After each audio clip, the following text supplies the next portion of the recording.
Excellent. So my name is Michael Lane. I am Principal Technical Program Manager from Amazon. And part of this is kind of a bit of a follow-up session from a talk I did with George Chaparian back in Prague. And at that time, we had introduced a enterprise edge gateway. So this is a little bit of a catch-up, and about 6 months later, to give you an idea of what has been going on. Before I jump into what the ODMs are doing and how we're progressing, let me just give you a little bit of background, because some of you may not have attended the session in Prague.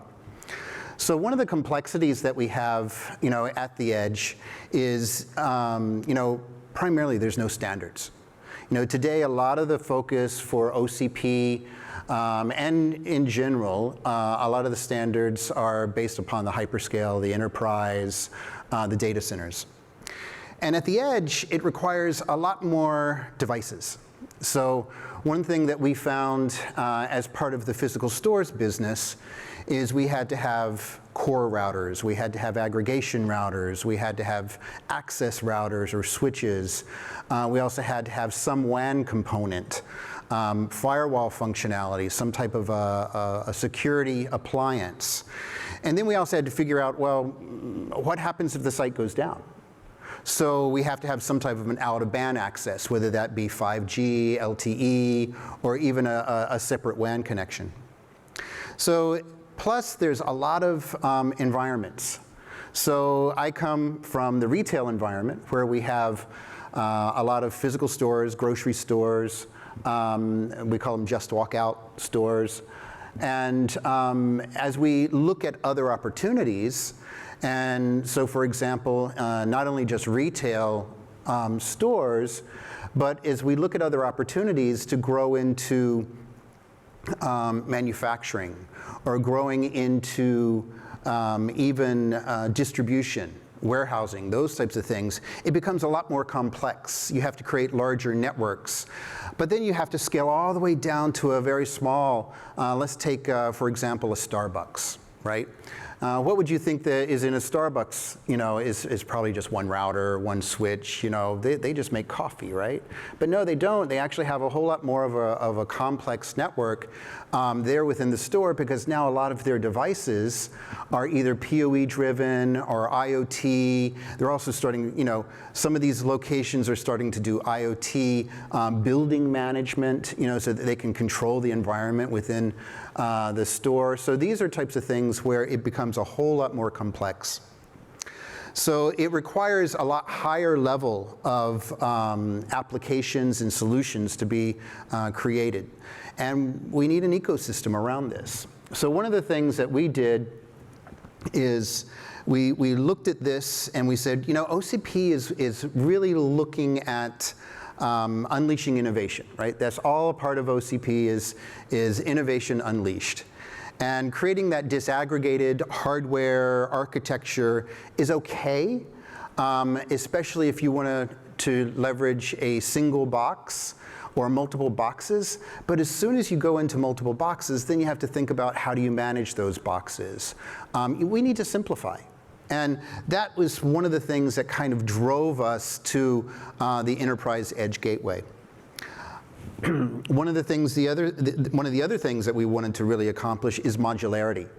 So I was just speaking with one of the colleagues over at Intel, with Dirk, and how do we get things that he's working on over at Intel into a common platform, so that we can leverage the best of both worlds, both in the server space as well as in the edge space.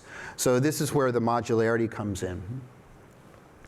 Now, some of the trends that we've been seeing on the edge is really the explosion of AI and machine learning ML workloads. And why is that? Well, sometimes it's latency related. Sometimes it is cost. So just bringing the compute, closer to the customer So think about it in a warehousing facility or a manufacturing facility where you have robots that are real-time building automobiles, or in a fulfillment center, packaging things. And you certainly want to make sure that safety is one of the things that we want to make sure that we want to ensure everyone's safety. So a couple of things that we're looking at is, also automation requirements. More and more automation locally versus doing it in the cloud, and still having that hybrid cloud services, because you want to store a lot of your telemetry, a lot of your data may be stored in the cloud so that you can actually do informatics on that data. So what we're seeing within Amazon is this increase in both industrial and retail use case. As well as even hospitality, even healthcare, where we're starting to see more and more use cases for a smaller device. As a note here, I just noticed, I'm staying at the Marriott, and I don't know if any of you are staying at the Marriott or some of these hotels close by, but I noticed in my room, there's a small switch. Off that switch is a Wi-Fi router. Right? So what a lot of these hospitality locations are doing is they're actually providing networking services as close to the customer. That is, truly edge. And when you think about a hotel with, 300, 400, 500 rooms, that's a lot of switches. So you have to think about how that scales. So in Prague, we introduced the Enterprise Edge Gateway. It was Amazon's first contribution to OCP, and with the help of a couple of colleagues who are in the audience here, really appreciate that. And what we did is we wanted to really take a look at, what is the edge enterprise workloads going to be, and what are the typical use cases.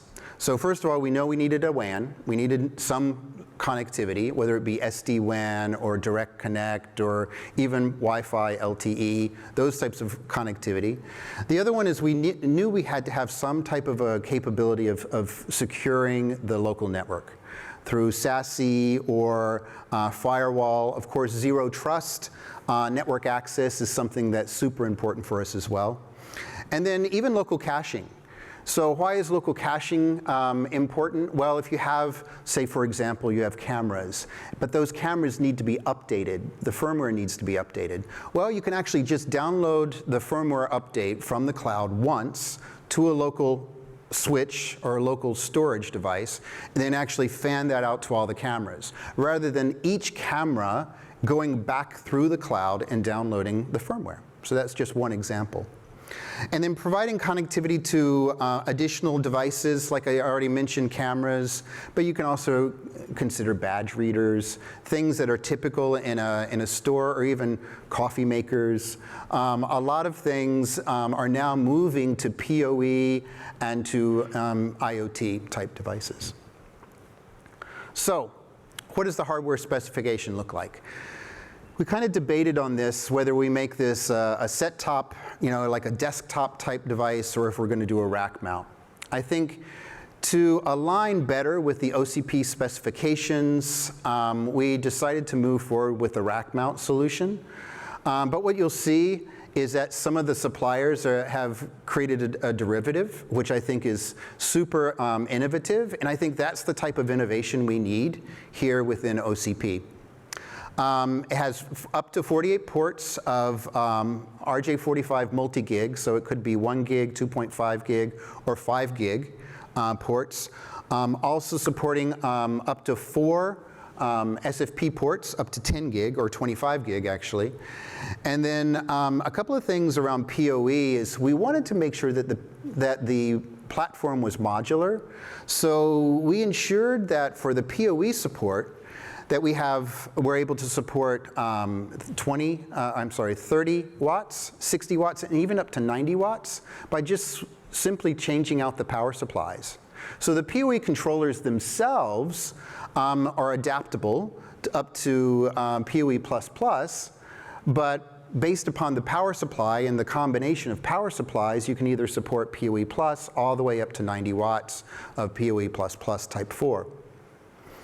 And then the other thing we debated a bit on is about the COM-E card, but we realized that the COM-E could be your compute. That is your local compute. Or it could be even a GPU.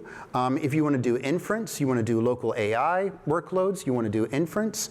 So we said we're going to make it a COM-E form factor because that was what was most readily available and quite common in the network switching space.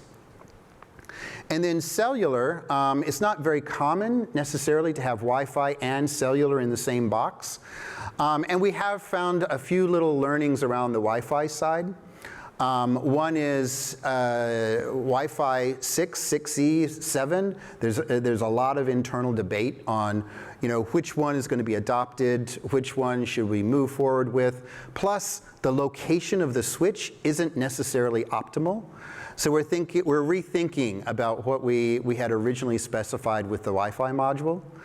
However, with the LTE and 5G module, we are looking at chipsets that allow us to do data network slicing. So it allows us to actually prioritize the network availability and performance through the carrier networks. And a lot of the carrier networks here in the United States, as well as abroad, are starting to implement slicing effective next year. So you're going to start to see more of that kind of quality of service capabilities for the cellular modems. And then, of course, we wanted to make sure that the platform was OCP specific. So making sure that we have the BMC and OCP Advanced, also ensuring that we have the OCP DC SCM 2.0 specifications for security, as well as, we thought about hardware redundancy. One is you can make this a fixed form factor, drop the cost, but as I explained with the power supplies, if we make the power supplies removable, then we can actually upgrade in place if a customer needs to go and support maybe a portion of their switches. Switch ports needs 30 watts and another portion needs 45 watts. We can actually change out the power supplies without changing out the switch. So we also thought about hardware and software together. So on the software side, we wanted to stay aligned with the OCP standards using ONI, so that's the Open Network Install Environment, as well as using OCP's Switch Abstraction Interface, or SAI. And the benefit of SAI specifically is it allows us to actually use different operating systems.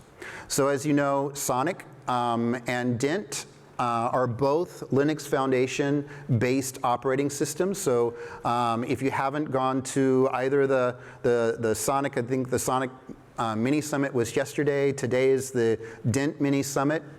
And you can learn a little bit more about the operating systems.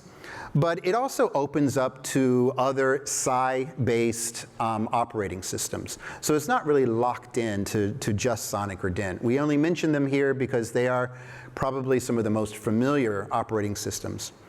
But we also have included TPM 2.0 and Secure Boot and MACsec, super important for example, if you wanted to use this in a banking environment or financial environment. You want to make sure that your hardware is secured all the way through the entire supply chain. So working with your ODMs or even working with your distributors to ensure that Secure Boot is available and enabled all the way through, so you have a continuous chain of control for the hardware. And then MACsec, of course, that's going to be typically supported by the ASIC, so depending upon which ASIC.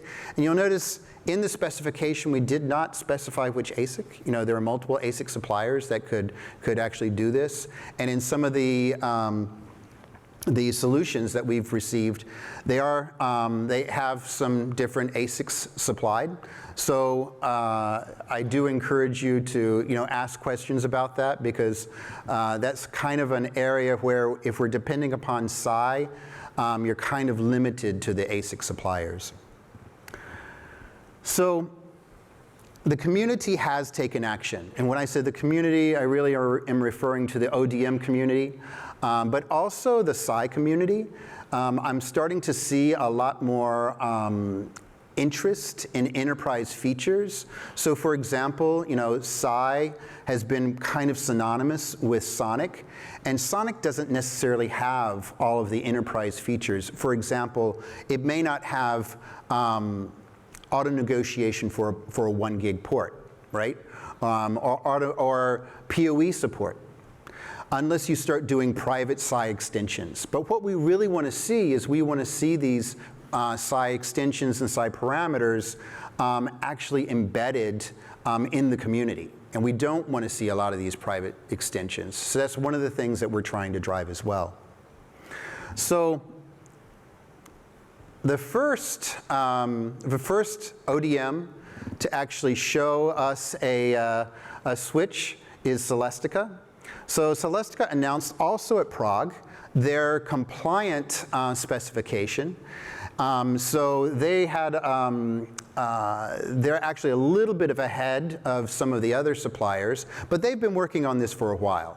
So you can see it at their booth. This particular device, it has, as you can see here, the 6 antennas, so that will support both the LTE and the Wi-Fi. And also, they are planning to have this available for sampling and even probably sampling in Q1 and probably GA in Q2. So please feel free to go to the Celestica booth and ask more questions there. The second one that we've been working with is Wistron. So Wistron is a relatively new supplier within the networking community. And they actually have 2 boxes. So here they have both a Broadcom-based and a Marvell-based box that they plan to be sampling in Q2. At their booth, you'll be able to see a couple of those boxes. They have the nice clear plexi on the top. And you'll be able to actually look inside, see the M.2 cards. You'll see where they have the LTE slot as well as the Wi-Fi slot. And I believe they're supporting, it shows here, Wi-Fi 6E right now and LTE 5G.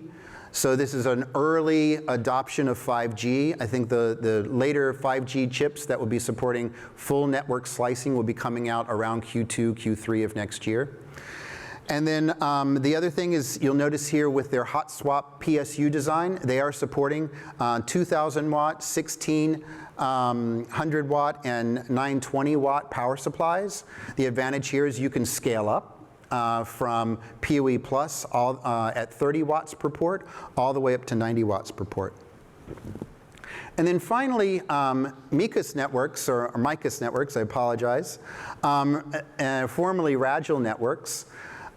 They have come up with their switch, which is a derivative. So you'll see here I have open inspired. So they aren't necessarily compliant with the specification, which includes a 19-inch rack-mounted switch.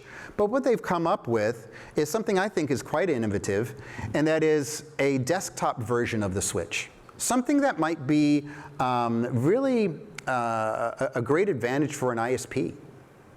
So maybe it's something where an ISP can deploy this to each customer or to each business customer and offer them either a 8-port model or a 16-port model that includes the same Wi-Fi, includes the LTE, as well as some type of an onboard compute. So I encourage you to go see the MICUS booth as well and talk to Kevin over there. I think Kevin's here in the audience. But also talk with that group and you can learn a little bit more about that. I like this one personally because it's something I can put in my home. It's something that can be easily deployed on a desktop. And it is quite interesting because this could actually really go at scale. Not to say that the others couldn't, but I think this is something that it might be favorable for an ISP who are trying to get into the home market. So with that said, final slide here, call to action. First of all is, we're trying to shape the Open Edge community. The Open Edge talks are going on right now as well, so I'm actually on a panel discussion in about 30 minutes to talk a little bit more about the Open Edge and how this particular switch might also integrate into that ecosystem. Again, about the ecosystem is all about building an OCP ecosystem around partners like Celestica, Wistron, and Micus Networks, and there are others who are also participating in this. Also working within the OCP community. And we really want to make sure that the contribution process is a little bit easier. I think even a year ago, it was a little bit more complex on how you contribute. So this is something where we can, it's been streamlined a little bit more. It was really much easier for me to get through Amazon Legal, to be quite honest, and our approval chain because of this new process. So I encourage you to take a look at that. And then finally, it's all about collaboration. As I mentioned before, the Psi community here has been traditionally very hyperscale focused. We need folks to really start talking more about Edge and getting Edge and enterprise features into Psi. And then also working in the Sonic and Dent Linux Foundation community. And then finally, for more information on the Enterprise Edge Gateway, I put a link here. You can also just do a search on contributions from Amazon. Again, you'll only find one. And this is for the Enterprise Edge Gateway. So that's really it. Just wanted to give everybody an update. So I really appreciate your time. I don't know if we have any time for questions. Probably not. Yeah, we ran a little bit long, but thank you very much. Thanks, Steve. For the update from AWS. Thanks. All right, thanks. Thanks.